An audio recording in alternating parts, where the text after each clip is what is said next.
สุนันตุโพนโทนยินเทวา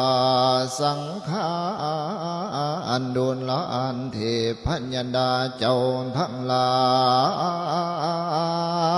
ยสาคีกะเมอันอยู่ถึงสวรรค์สันกามภพ6 สันลุปีในหูปภพ16 สันคิริสิกขาลาอันตาติ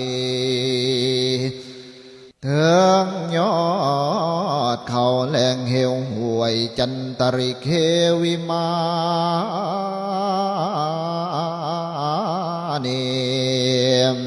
ในวิมานอากาศที่เปรเทตนอยู่ในทวีปมีอุดรกุรุทวีเป็นตนอยู่ในคงเขตเมืองลาวลันซาง